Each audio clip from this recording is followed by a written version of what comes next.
तक आपने एक दाल मखनी की कॉस्ट हाईएस्ट कितना देखा है कि सबसे महंगा दाल मखनी का कॉस्ट? देखा नहीं, मैंने बेचा है 1250 रुपये प्लस जीएसटी। चंडीगढ़ में एक होटल में होता था, मैं नाम नहीं लूंगा। अच्छा, तो कढ़ाई पनीर वहाँ पे 1150 रुपये प्लस जीएसटी रहता था। कितना अमाउंट पता है? एक नॉर्मल 450 ml का पोर्शन रहता है। अच्छा, अच्छा। 8 पीस पनीर के रहते हैं। अच्छा, यही रेसिपी होती है। तो पर्टिकुलर एक स्टैंडर्ड साइज होता है हर एक चीज़ का। ओके, मतलब इससे ऊपर कोई कॉस्ट हो नहीं सकते? हो सकता है? नहीं, ऐसा कुछ नहीं है। उसके ऊपर जो कॉस्ट होगी उस हिसाब से वो फूड होगा। अच्छा, इंडियन फूड को हम इससे ऊपर बेच ही नहीं सकते। नॉन वेज को हम ज़्यादा से ज़्यादा 1300-1500 खींच लेंगे बस। और कोई बहुत अच्छी हमारी स्पेशलिटी है तो ज़्यादा से ज़्यादा 3000 चली जाएगी।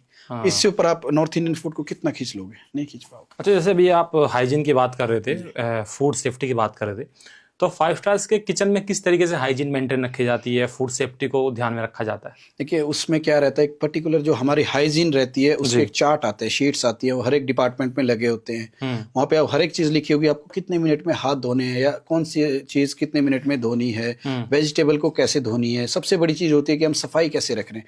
उसके लिए जो पर्टिकुलर आपके पास हाउस कीपिंग स्टाफ रहता है अलग से, जो टाइम टू टाइम आपको किचन क्लीन करके देगा। हर डिपार्टमेंट में 3 से 4 शेफ हैं। मतलब वहाँ पे गंदगी का तो कोई मतलब ही नहीं बनता, क्योंकि एक डिपार्टमेंट में 4 शेफ होना, उसमें से 2 जूनियर 2 सीनियर। सीनियर खाना बनाएंगे, जूनियर साफ कर देंगे। अच्छा। साथ ही हाउस कीपिंग वाला आपका सफाई करके चले जाएगा। तो हर एक डिपार्टमेंट हर एक चीज़ वहाँ पे सेट करके रखती है, अपना एक प्रोटोकॉल बना रखा है, ये चीज़ होगी तो होगी, तभी हमें 5 स्टार मिला है। ओके।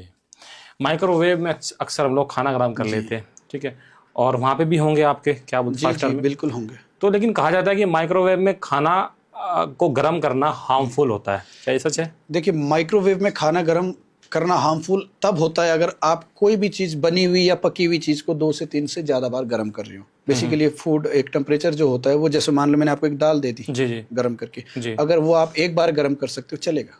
अगर आप उसी चीज़ को 3 से 4 बार गर्म करोगे ऑब्वियसली हार्मफुल होगी।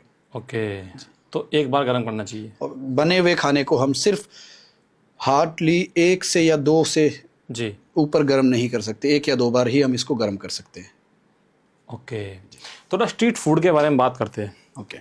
किस तरीके से आप देखते हैं जब स्ट्रीट फूड आता है, जब ढाबे आते हैं या फिर जो रेहड़ियाँ आती है? स्ट्रीट फूड का मैं आपको बताता हूँ। स्ट्रीट फूड क्या है, लोगों के दिमाग में एक तो सस्ती चीज़, 60 रुपए की 2 स्प्रिंग रोल।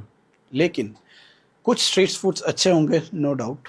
अगर 100 है तो 100 खराब नहीं होंगे, बिल्कुल। लेकिन एक चीज़ मैं ये बताना चाहता हूँ आपके माध्यम से भी पब्लिक को, कि स्ट्रीट फूड हम खा रहे हैं डेली। 50 रुपए की चाउमीन खा रहे हैं, इतना सारा प्लेट भर के दे रहे हैं। जी जी। लेकिन आपको कोई भी चीज़ एकदम से आपके ऊपर हावी नहीं होगी।